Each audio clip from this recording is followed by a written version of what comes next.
देखिए, हम लोग अभी इलेक्ट्रिसिटी के बारे में, इलेक्ट्रॉन और चार्जेस के बारे में डिस्कस किए। शुरू में जो आपका इलेक्ट्रोस्टैट और ऑफ कोर्स जो मैग्नेटिज्म था, दोनों को हम लोग अलग अलग ट्रीट करते थे। Electrostatics and of course magnetism. Electrostat में चार्जेस की बात करते हैं, मैग्नेट में हम देखते हैं कि ऑफ कोर्स एक आयरन बार है जिसमें आयरन के जो फिलिंग्स हैं, जो छोटे छोटे टुकड़े हैं, उसके बुरादे हैं, आयरन फाइलिंग्स को ऑफ कोर्स अट्रैक्ट करने की उसके पास प्रूफ होती है, तो वहाँ हम लोग मैग्नेटिज्म। लेकिन बाद में लोगों ने दोनों को जोड़ दिया और कहा कि इलेक्ट्रिसिटी एंड मैग्नेटिज्म दो अलग अलग चीज़ें नहीं हैं, rather they are the different aspect of the same entity. एक ही सिक्के के दो पहलू हैं। जैसे ऑस्टेड ने कहा कि जब करंट पास करती है, तो जब करंट पास करती है तो वहां पे मैग्नेटिक फील्ड डेवलप कर जाता है। एम्पियर ने ऑफ कोर्स इसी तरह से B dot dl mu not I करके वहां भी कहा कि जहां भी करंट होगी वहां मैग्नेटिक फील्ड होगा। फैराडे ने ऑफ कोर्स मैग्नेट को मूव कराया और मूव करा के कहा कि वहां इलेक्ट्रिसिटी जनरेट होती है। तो इस तरीके से डिफरेंट साइंटिस्ट ने ये प्रूफ करने की कोशिश की कि इलेक्ट्रिसिटी और मैग्नेटिज्म दो अलग अलग ब्रांच नहीं है, एक ही ब्रांच के दो पहलू हैं। बाद में मैक्सवेल ने ऑफ कोर्स इन दोनों को यूनिफाई कर दिया और यूनिफाई करने के बाद तब से हम लोग इलेक्ट्रोमैग्नेटिज्म पढ़ते हैं, यानी इलेक्ट्रिसिटी और मैग्नेटिज्म को अलग अलग नहीं, they are the of course same entity of. ये दोनों मैग्नेटिज्म और इलेक्ट्रिसिटी दोनों एक ही चीज के दो ऑफ कोर्स पहलू नजर आते हैं, इसलिए हम उसको इलेक्ट्रोमैग्नेटिज्म के अंदर पढ़ते हैं। एंड ये इसलिए बहुत इंपॉर्टेंट हो जाता है कि अभी मॉडर्न डिस्कवरी में जितनी भी सारी चीजें हैं ऑफ कोर्स ये इलेक्ट्रोमैग्नेटिज्म का देन है, इसलिए इलेक्ट्रोमैग्नेटिज्म हमारे लिए बहुत इंपॉर्टेंट हो जाता है। इसलिए कूलम्ब्स लॉ को भी हम लोग अगर आगे लेके बढ़ेंगे तो धीरे धीरे हम लोग इलेक्ट्रिसिटी से मैग्नेटिज्म पर शिफ्ट करते जाएंगे। मैंने ये डिस्कस इसलिए कर दिया कि आपके एनसीईआरटी में दोनों को ऐड किया गया है, दोनों को बताया गया है कि इलेक्ट्रिसिटी एंड मैग्नेटिज्म दोनों अलग अलग चीजें नहीं है। इलेक्ट्रिसिटी से हमको मैग्नेटिज्म मिलता है और मैग्नेटिज्म से इलेक्ट्रिसिटी आ जाती है। जब B dot dl is equal to mu not I हम कहते हैं, तो हम कहते हैं करंट से हमको मैग्नेटिक फील्ड मिल गया। और फिर अब हम लोग पढ़ेंगे एक और है डिस्प्लेसमेंट करंट, जो करंट आपको मिलती है इलेक्ट्रिक फील्ड के चेंज करने से, उसको हम लोग कहते हैं displacement current is the current obtain due to changing electric field. जो बात की चीज है, अभी बहुत ज्यादा उसमें हम लोग परेशान नहीं होंगे। हमने सिर्फ यहाँ ये कहना चाहा कि इलेक्ट्रिसिटी और मैग्नेटिज्म दो अलग अलग चीजें नहीं है, they are the different aspect of the same entity. ये ऑफ कोर्स क्लियर हो गया। कूलम्ब्स लॉ के पहले, क्योंकि देखिए जो ज्यादातर बच्चे 12th का एग्जाम भी देते हैं, तो एनसीईआरटी में जो चीजें डिस्कस होती हैं उसको डिस्कस कर देना चाहिए। तो आप लोग अपना जो लोग भी कैमरा और माइक है उसको बंद कर ले प्लीज, मेरे पास आवाज आ रही है। तो मैंने ये कहा कि एनसीईआरटी में जो प्रॉब्लम्स डिस्कस किए गए हैं उसको डिस्कस कर देना चाहिए। जैसे एक प्रॉब्लम आपका एनसीईआरटी में डिस्कस किया गया है कि 10 टू द पावर 9 इलेक्ट्रॉन्स अगर एक बॉडी से दूसरे बॉडी में ट्रांसफर होते हैं, 10 टू द पावर 9 इलेक्ट्रॉन्स अगर एक बॉडी से दूसरे बॉडी में ट्रांसफर होते हैं, तो कितना दिन लगेगा एक बॉडी से दूसरे बॉडी में एक कूलम्ब के चार्ज को ट्रांसफर होने में? बहुत आसान है। 10 टू द पावर 9 इलेक्ट्रॉन्स का ट्रांसफर होता है इस बॉडी से दूसरे बॉडी में। तो 10 टू द पावर 9 का मतलब होता है 10 to the power 9 1.6 into 10 to the power 19 coulomb of charge has been transferred. Coulomb of charge has been transferred in 1 second, has been transferred in 1 second. तो 1 second में transfer हो गया, that much of coulomb. तो हम लोग अगर ये कहें कि ये t टाइम में 1 कूलम चला जाएगा, तो 10 to the power 9 into 1.6 into 10 to the power 19 multiplied by t is equal to 1 coulomb. तो यहाँ भी कूलम है, पहले कूलम मल्टीप्लाइड बाई टी है, कूलम से कूलम कैंसिल हो गया, टी का वैल्यू आ जाएगा 1 divided by 10 to the power 9 into 1.6 into 10 to the power minus, of course, तो ये आपका आ जाएगा 1.6 into 10 to the power minus 10। आप ऊपर ले जाएंगे तो हो जाएगा 10 to the power 10 divided by 1.6, और आप इसको 10 divided by 16 into 10 to the power 10 लिखेंगे, और आपका ये हो जाएगा 100 divided by 16 into 10 to the power 9। तो ये आपका जो मामला आ जाता है, ये आता है 6.25 into 10 to the power 9 second.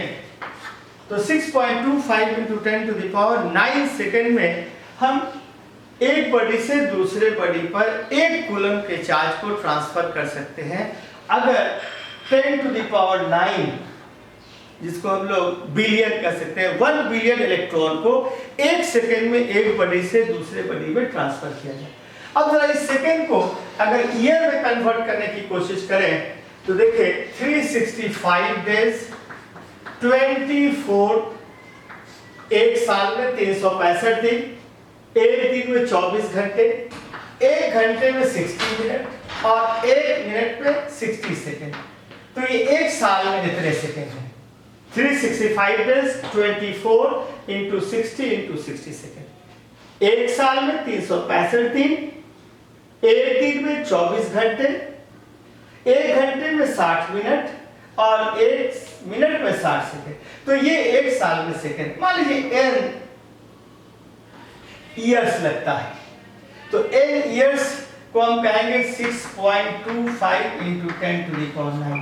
यानी हम कन्वर्ट करना चाहते हैं कि इस सेकेंड को ईयर में कन्वर्ट कर दें कि कितना ईयर के बराबर है।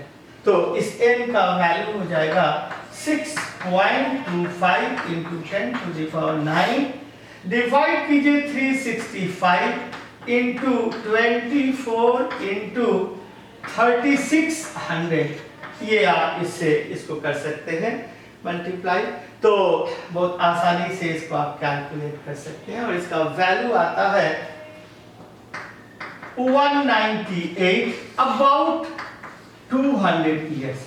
ये कैलकुलेशन इतना आसान है कि अब इसको मल्टीप्लाई और डिवाइड करना मैं समझता हूँ कि बहुत सिंपल सी बात।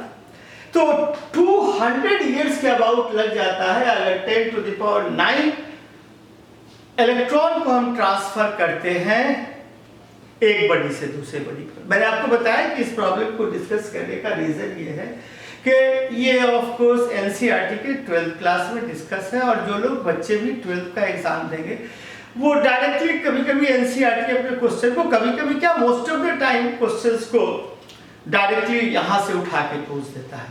चलिए मैं एक दूसरे क्वेश्चन को जो जस्ट उसके नीचे उसने डिस्कस किया है कि कैलकुलेट कीजिए कितने इलेक्ट्रॉन्स एंड प्रोटॉन्स होंगे एक कप पानी में।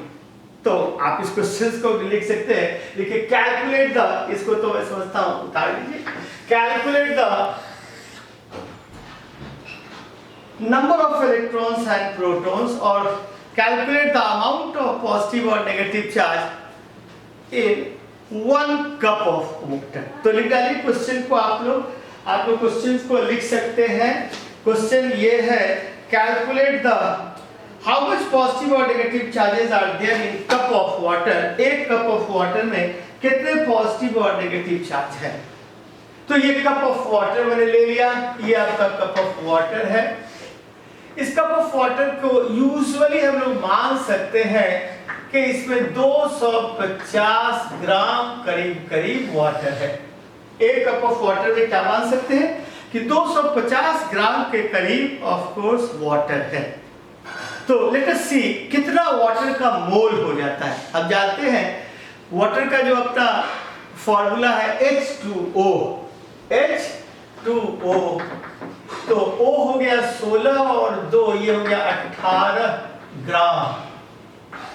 तो मोल को हम कह सकते हैं कि 18 gram of water is 1 mole. 18 gram of water is 1 मोल। और एक मोल में एवोगैड्रो नंबर के बराबर मॉलिक्यूल होते हैं। एक मोल में एवोगैड्रो नंबर के बराबर मॉलिक्यूल होते हैं। तो हम लोग कह सकते हैं कि number of moles of water, number of moles of water ये हो जाएगा 250 डिवाइडेड बाय 18। अगर 18 ग्राम होता तो 1 मोल होता, 36 ग्राम होता तो 2 मोल होता, 36 ग्राम 18 36 54 18 के 54। अगर 54 54 ग्राम होता तो हम लोग ये कहते कि 3 मोल होता। तो नंबर ऑफ मोल निकालने के लिए 250 को हमने 18 से डिवाइड किया, नंबर ऑफ मोल्स मिल गया। अब आपसे कोई पूछे कि तो नंबर ऑफ मॉलिक्यूल्स बताइए, तो आप कहेंगे number of molecules of hydrogen, number of molecules of hydrogen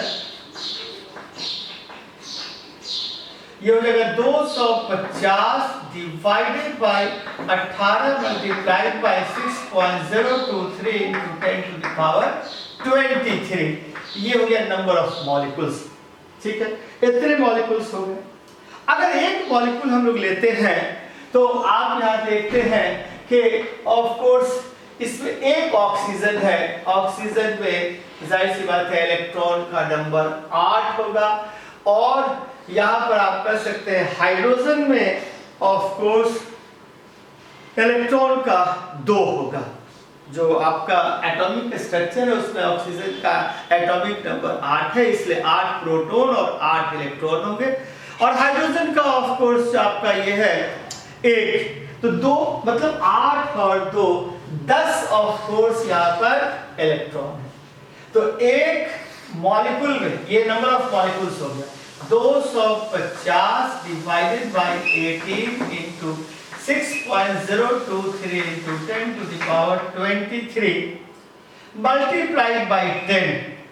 ये ऑफ कोर्स इतने इलेक्ट्रॉन्स हो गए एक टोटल नंबर ऑफ मॉलिक्यूल्स में। ये टोटल मॉलिक्यूल्स में इतने इलेक्ट्रॉन्स हो गए। और चार्ज की बात कीजिएगा तो आप यहां से लिख डालिए 250 divided by 18 into 6.023 into 10 to the power 23 into 10 into 1.6 into 10 to the power -19 coulomb. इतना ही नेगेटिव चार्ज होगा, इतना ही पॉजिटिव चार्ज भी होगा। अब आप इसको बहुत आसानी से कैलकुलेट कर सकते हैं। 250 multiplied by 6 into 18 into 10 into 1.6 और इधर आ जाएगा 13 23 माइनस 13 में से 9 4, तो that is 10 to the power 4। It can easily be calculated. तो आप इस तरीके से बहुत आसानी से कैलकुलेट कर सकते हैं कि एक कप वाटर में कितने पॉजिटिव और नेगेटिव चार्जेस हैं। That is easily calculated. और इसका वैल्यू मैं समझता हूं आपको कैलकुलेट करने की जरूरत नहीं है। ये near about 10 to the power 7 के आसपास आ जाएगा। 1.34 into 10 to the power 7 आसान है कैलकुलेट करना। ये 16 6 इसको आप अगर कैलकुलेट करना चाहते हैं तो ये 3 हो जाएगा। इधर आपका आ जाएगा 2 और ले जाइए तो 250 और ये आ जाएगा 16 हो जाएगा 250 और इधर आ जाएगा आपका 3 और ये हो जाएगा 10 to the power 5 हो जाएगा एक यहाँ से जाने पर।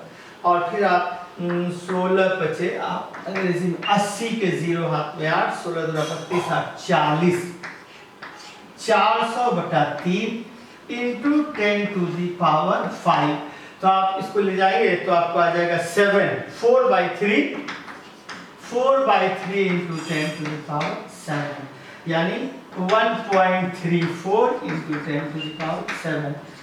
ये एक कप में ऑफ कोर्स आपका क्या है, पॉजिटिव और नेगेटिव चार्जेस का मामला है। तो मैं समझता हूँ इसको मिटा दिया जाए। ये बहुत सिंपल सा प्रॉब्लम था और हम लोग स्टार्ट करते हैं कूलम्ब्स लॉ के बारे में थोड़ा सा एक आइडिया आपको दे देते हैं। तो इसको हटा दिया जाता है। That is a very simple problem, इसमें ऐसी कोई बात नहीं थी। यहाँ जो पहला प्रॉब्लम था मैं एक बार फिर से थोड़ा सा डिस्कस कर दूं कि 10 टू द पावर 9 इलेक्ट्रॉन्स अगर एक बॉडी से दूसरे बॉडी में ट्रांसफर होता है तो एक कूलम चार्ज को ट्रांसफर होने में क्या टाइम लगेगा। तो 10 टू द पावर 9 इलेक्ट्रॉन्स पे ये चार्ज होगा 1.6 into 10 to the power -19 coulomb.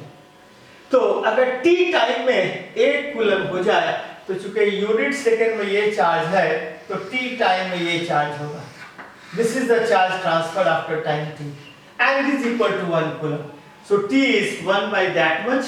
और जब इसको कैलकुलेट किया तो इसका वैल्यू आया 6.25 into 10 to the power 9 और जब इसको हमने ईयर में कन्वर्ट किया तो इट इज अबाउट 200 years। चलिए दूसरी बात आपसे पूछी गई थी कि एक कप पानी में कितने ऑफ कोर्स पॉजिटिव और नेगेटिव चार्ज है। तो हमने अप्रोक्सीमेटली ये कह दिया था कि एक कप पानी में हम लोग मान सकते हैं कि ये 250 ग्राम वाटर है। तो 250 ग्राम वाटर अगर एक कप पानी में है तो हम लोग कैलकुलेट कर सकते हैं टोटल पॉजिटिव और नेगेटिव चार्जेस। अब देखिए 250 ग्राम ऑफ वाटर कितना मोल होगा। अब हम लोग मोल क्यों इस्तेमाल करना चाह रहे हैं, मोल इसलिए मैं इस्तेमाल करना चाहता हूं कि 18 ग्राम ऑफ वाटर एक मोल होता है और एक मोल में जो नंबर ऑफ मॉलिक्यूल्स होते हैं 6.02 इंटू 10 टू द पावर 3। तो हमने 250 को 18 से डिवाइड करके नंबर ऑफ मोल्स ले लिया। नंबर ऑफ मोल्स को 6.023 इंटू 10 टू द पावर 23 से मल्टीप्लाई कर दिया तो ये मॉलिक्यूल्स हो गए। और एक मॉलिक्यूल में H2O, O में 8 और ऑफ कोर्स H में 2, 10 इलेक्ट्रॉन्स हुए। तो इसको 10 से मल्टीप्लाई किया तो ये टोटल नंबर ऑफ इलेक्ट्रॉन्स हो गया। इतना ही प्रोटॉन्स का नंबर भी होगा। अब इसको charge 1.6 into 10 to the power -19 से मल्टीप्लाई कर दिया। This is charge of 1 electron. So this is the total charge. और कैलकुलेट करने के बाद आपको आया 1.36 into 10 to the power 7। ये हुआ ऑफ कोर्स आपके एक कप पानी में पॉजिटिव और नेगेटिव चार्जेस का मिला। मैंने पॉजिटिव को अलग नहीं कैलकुलेट किया, जो नेगेटिव चार्जेस का अमाउंट है उतना ही पॉजिटिव चार्जेस का भी अमाउंट है। और चूंकि कप में जो भी वाटर है एज ए होल वो न्यूट्रल है, इसलिए जो कप में पॉजिटिव चार्ज का वैल्यू होगा वही कप में नेगेटिव चार्जेस का भी वैल्यू होगा। तो चूंकि एनसीईआरटी में उस प्रॉब्लम को डिस्कस किया गया था इसलिए मैंने डिस्कस कर दिया कि जो भी बच्चे बुक पढ़ें उनको परेशानी नहीं हो। देखिए हम लोग 11th-12th के लिए भी पढ़ेंगे और इसमें कॉम्पिटिटिव एग्जाम का भी ऑफ कोर्स प्रॉब्लम सॉल्व करेंगे। और हमारे बच्चों में एक परेशानी क्या है कि वो एनसीईआरटी नहीं पढ़ते हैं।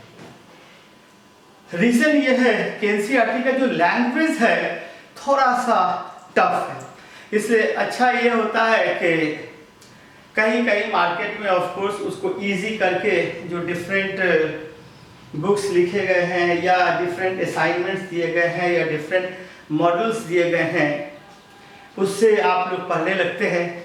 ठीक है, उसको भी पढ़ना चाहिए, लेकिन एनसीईआरटी के लैंग्वेज को अगर पढ़ते हैं आप तो कॉन्सेप्चुअली उसमें थोड़ा सा दिमाग लगाना पड़ेगा, लेकिन एक बार आप उसे जब उभर जाते हैं तो आपका कॉन्सेप्ट क्लियर होगा। तो एनसीईआरटी स्पेशली फिजिक्स में बहुत खूबसूरत किताब है। और मैं अपने इतने दिनों के लॉन्ग टीचिंग एक्सपीरियंस में, शायद बहुत कम लोग होंगे जो इतने दिन से पढ़ा रहे होंगे, मैंने जो वॉच किया है, और मैं ये भी कह सकता हूँ कि ऊपर वाले की मेहरबानी है कि I am a successful teacher as far as result is concern. तो इसलिए मुझे कहने का ये राइट बनता है कि एनसीईआरटी की किताब को आप प्लीज प्लीज प्लीज जरूर पढ़िए। और आप लोग जब लाइव क्लासेस में मेरे पास आते हैं तो you can ask any question. आप जब पढ़ रहे होते हैं बुक को और किसी तरह की कोई परेशानी होती है तो आप उस क्वेश्चन को हमसे डिस्कस कर सकते हैं कि सर ये लाइन नहीं समझ पाए, इस टॉपिक का ये लाइन, तो I can explain it. Live classes का ये फायदा होता है कि चूंकि हम लोग लाइव क्लासेस में भी हैं और हम जो ये लेक्चर ले रहे हैं इसको YouTube पे भी एज यूजुअल डाल देते हैं without any cutting and pasting. तो हो सकता है उसमें थोड़ी बहुत परेशानी भी हो, लेकिन मैं समझता हूं कि आप लोग समझेंगे। अब देखिए, मैं कूलम्ब्स लॉ को हल्का सा इंट्रोड्यूस करके छोड़ दूंगा, अगले दिन उस पर बहुत ज्यादा डिटेल काम करेंगे। कूलम्ब्स लॉ बेसिकली देखिए क्या है। मैंने आपको बताया कि नेचर में फंडामेंटल 4 लॉ हैं। देखिए, लॉ की बात कहेंगे तो पहले ऑफ कोर्स इलेक्ट्रिसिटी था, मैग्नेटिज्म था, दोनों को मैक्सवेल ने जोड़ दिया और मैक्सवेल ने जोड़ के उसको इलेक्ट्रोमैग्नेटिज्म कर दिया। आपके एनसीईआरटी में एक और बात है कि इलेक्ट्रोमैग्नेटिक फोर्सेस को वीक फोर्सेस से जोड़ दिया गया और इलेक्ट्रोवीक होता है। चूंकि मैं डिस्कस कर दे रहा हूँ, ऐसा नहीं लोग समझे कि चूंकि एनसीईआरटी में ये डिस्कशन है इलेक्ट्रोवीक का, ये विनबर्गर और अब्दुल सलाम ने साइमल्टेनियसली ऑफ कोर्स प्रूफ किया था कि आपके जो इलेक्ट्रोमैग्नेटिक और वीक न्यूक्लियर फोर्सेस हैं ये डिफरेंट एस्पेक्ट है सेम नेचर ऑफ फोर्सेस के, यानी ये भी डिफरेंट फोर्सेस नहीं है। लेकिन हम लोग इस लेवल पर डिस्कस नहीं कर सकते, हम लोग तो क्लास +2 के बच्चे हैं।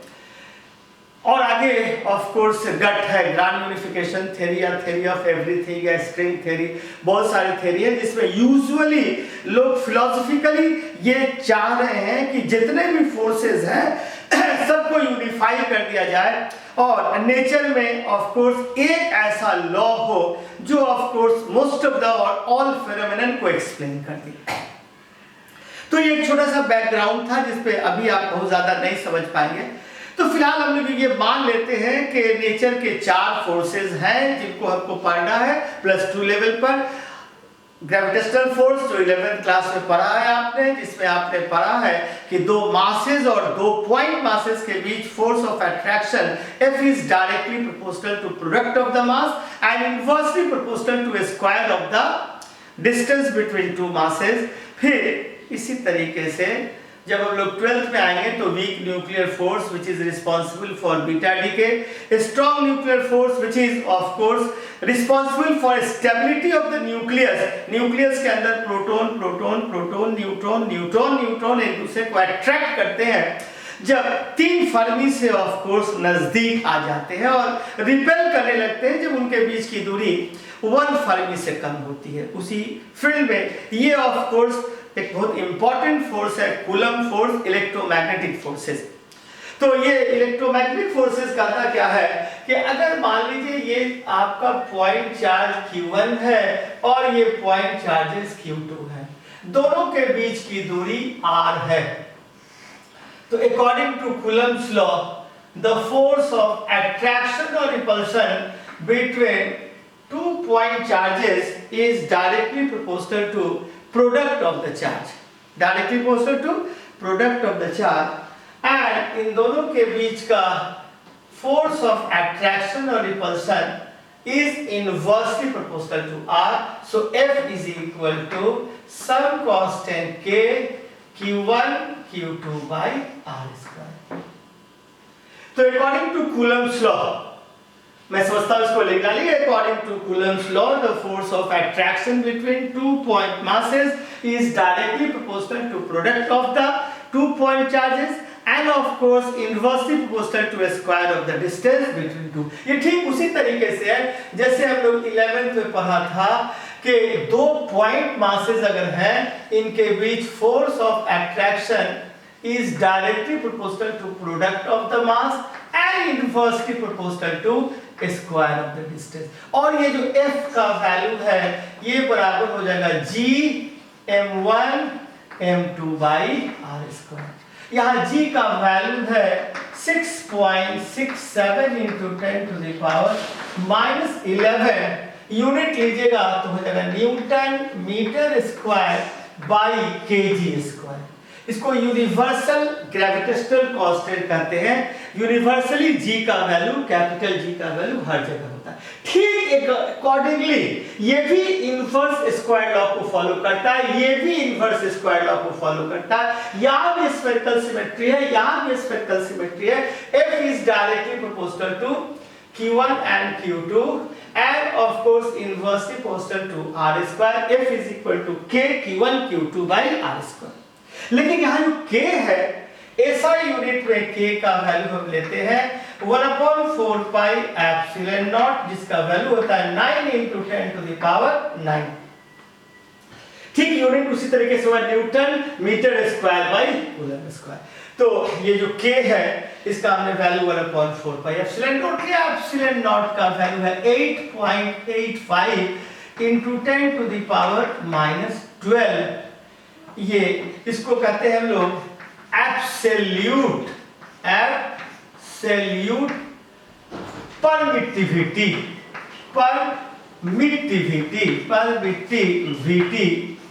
Of the space.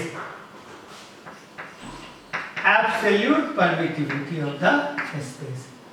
तो अगर हम वैक्यूम में रख देते हैं then force of attraction between 2 point charges is directly proportional to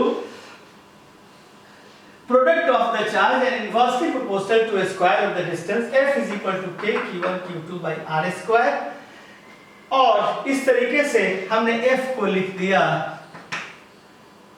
1/4 pi epsilon not Q1 Q2 by R square। अब देखिए अगर मैं यहां से कहूं कि एक कूलम के चार्ज अगर 1 मीटर की दूरी पे रखे हुए हैं तो ये 1 कूलम के चार्ज, मान लीजिए यहाँ 1 कूलम है और 1 कूलम के चार्ज 1 मीटर की दूरी पे रखे हुए हैं तो इनके बीच का फोर्स जो होगा वो हो जाएगा 9 into 10 to the power 9 1 into 1 into 1 meter square। So this is 9 into 10 to the power 9 Newton. Gravitational force में अगर हम लोग देखें तो यहां पर अगर 1 केजी के मास को 1 मीटर की दूरी पर रखें तो यहां जो फोर्स आ जाएगा वो आ जाएगा 10 to the power -11 Newton. If two bodies of 1 kg each are separated by a distance of 1 meter, the force or the gravitational force of attraction between 2 point masses is 6.67 into 10 to the power -11। जबकि यहाँ पे 1 coulomb के charges को 1 metre की दूरी पर हम रखते हैं तो दोनों के बीच का जो फोर्स है वो 9 into 10 to the power 9। यहाँ मैंने इसलिए आपको कहा कि आप कंपेयर कर सकते हैं इलेक्ट्रोमैग्नेटिक एंड ग्रेविटेशनल फोर्स को। जहां तक इलेक्ट्रोमैग्नेटिक फोर्सेस का सवाल है ग्रेविटेशनल फोर्स से काफी बड़ा है। तो जब हम लोग इलेक्ट्रोमैग्नेटिज्म की बात करेंगे तो ग्रेविटेशनल फोर्स की बात नहीं करेंगे, उसको हम लोग यूजुअली नेग्लेक्ट कर देते हैं। अगर आप कभी कंपेयर कीजिएगा तो यहां से कंपेयर कीजिए, ये F electrical to F gravitational है। एक इलेक्ट्रॉन एंड प्रोटॉन को आप रख दीजिए तो इलेक्ट्रॉन एंड प्रोटॉन के बीच इलेक्ट्रोमैग्नेटिक एंड ग्रेविटेशनल फोर्स के रेशियो को देखा जाए तो ये हो जाएगा 1/4 pi epsilon not E by R square। और यहाँ है G mass of the electron mass of the proton by R square।